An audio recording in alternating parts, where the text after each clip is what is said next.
ஸ்ரீமதே ராமானுஜாய நமக. அனைவருக்கும் இனிய காலை வணக்கம். நாம ஸ்ரீமத் பாகவதத்தின் நாள் 21ல நாம இருக்கோங்க. நாம ஸ்கந்தம் 3ல தான் இருக்கோம். விதுர மைத்ரேய சம்வாதத்துல தான் இருக்கோம். மைத்ரேயர் விதுரருக்கு முதல்ல எத உபதேசித்தார் அப்படின்னு பார்த்தா, இந்த பிரபஞ்சமானது பகவானால் எவ்வாறு படைக்கப்படுது, மேலும் பிரம்மாவால் அது எவ்வாறு தொடரப்படுது அப்படின்ற அந்த முழு சரித்திரத்தையும் விளக்கினாரு. அதுக்கப்புறம் கால கணக்குகள் ஒவ்வொருத்தருடைய ஆயுசும் எவ்வளவு, எத்தனை ஆண்டுகள் அப்படின்ற அந்த கால கணக்குகளை பற்றியும் நல்லாவே விவரித்தாரு. ஸோ இத முடிச்சுட்டு அடுத்த பகுதியா பகவானினுடைய அவதாரங்கள தான் கூறப் போறாரு. ஆனா அவதாரங்களினுடைய அந்த விளக்கங்கள சொல்றதுக்கு முன்னாடி பகவான் எதற்காக அவதாரம் செய்கிறார் அப்படின்ற அந்த விளக்கத்தையும் கொடுத்து அதுக்கப்புறம் தான் அவதார சேட்டிதங்களுக்குள்ள உள்ள போறாங்க. ஸோ நாமும் எதற்காக பகவான் அவதரித்தார் அப்படின்ற சரித்திரத்த இன்னைக்கு அனுபவிக்கலாம் வாங்க.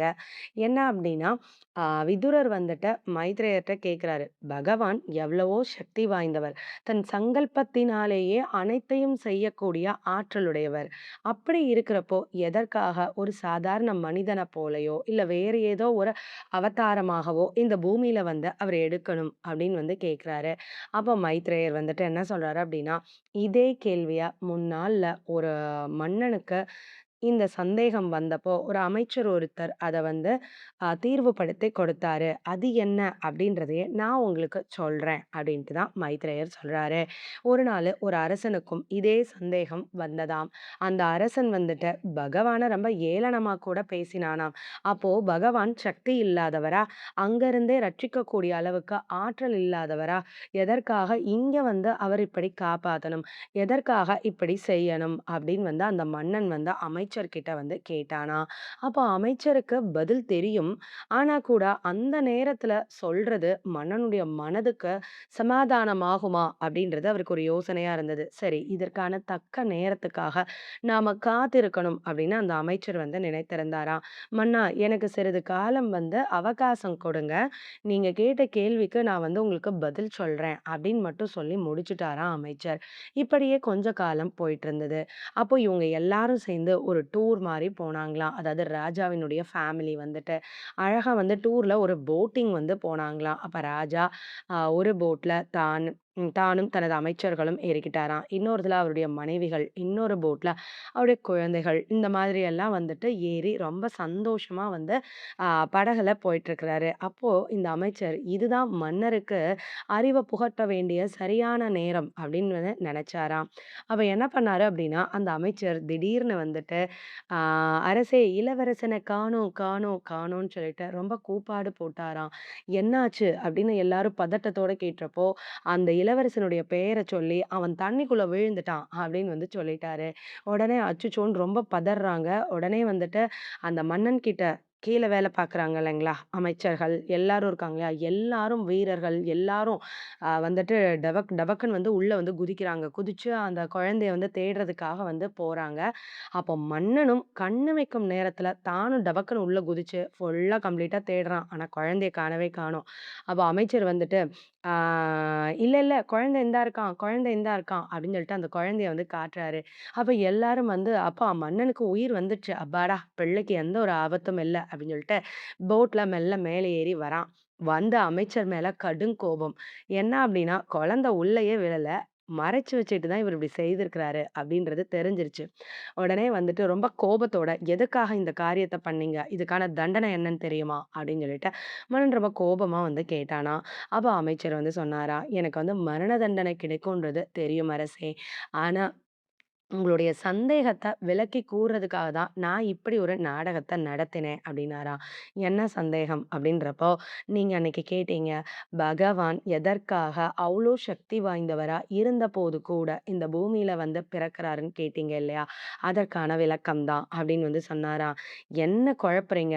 என் குழந்தைய மறைச்சு வச்சு தண்ணிக்குள்ள விழுந்துட்டான்னு சொல்லி என்ன படாத பாடு படுத்துனீங்க. இப்ப என்னடான்னா எதையோ சம்மந்தம் இல்லாம சொல்றீங்களே" அப்படின்னு மன்னன் கேட்கிறான்.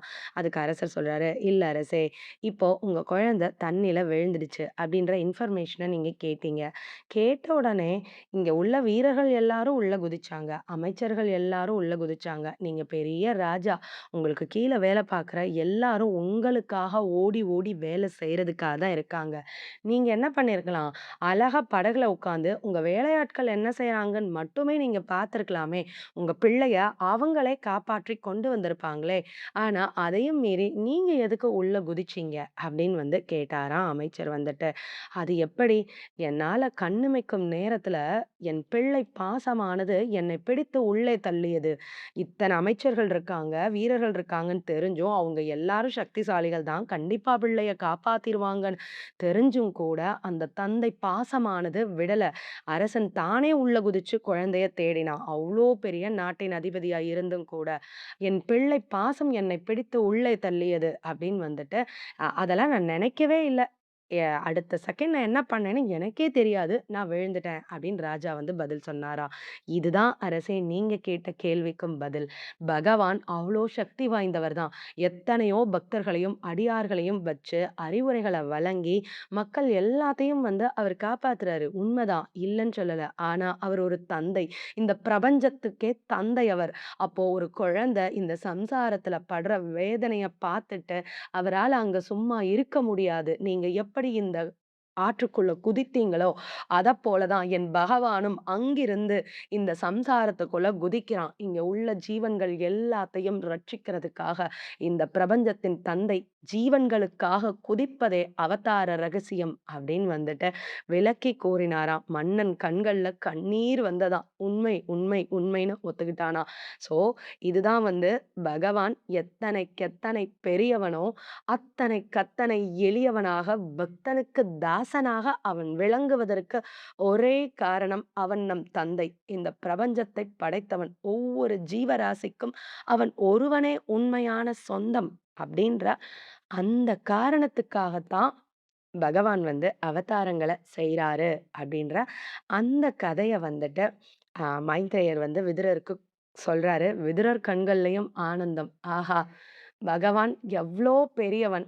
அவன் சக்தியாலேயே காப்பாத்தலாம். ஆனா கூட பக்தனோ காப்பாத்தணுன்றக்காக தானே வர்றான் அப்படின்றது முதல் விஷயம். 2வது விஷயம் வந்து பகவானுக்கு ரொம்ப ஆசை உண்டாம். என்ன அப்படின்னா, அவருடைய பக்தர்களோட கலந்து பழகணும் அப்படின்றதுல அவருக்கு பேரானந்தமாம்.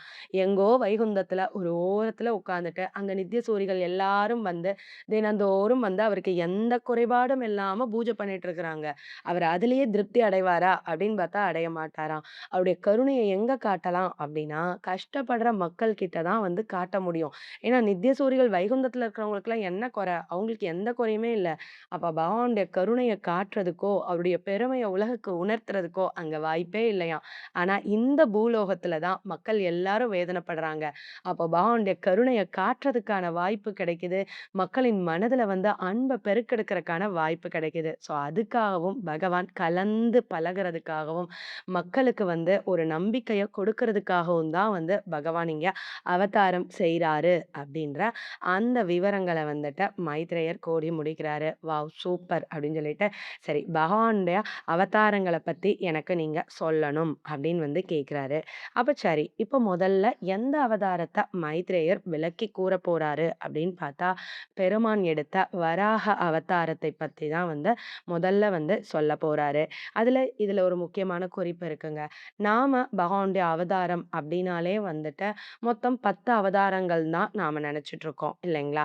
தசாவதாரம் பெருமாள் எடுத்தார் அப்படின்னு வந்து நமக்கு தெரியும். ஆனா பாகவதத்துல வந்து 24 அவதாரங்கள் அப்படின்னு குறிப்பிடப்பட்டிருக்கிறதா வந்து சொல்றாங்க. அதாவது பகவான் வந்து இந்த அண்டத்த படைச்சுட்டு, அந்த அண்டத்துக்குள்ள புகுந்தாரு. கர்ப்போதக சாயி விஷ்ணு அப்படின்னு நம்ம பார்த்தோம் இல்லைங்களா?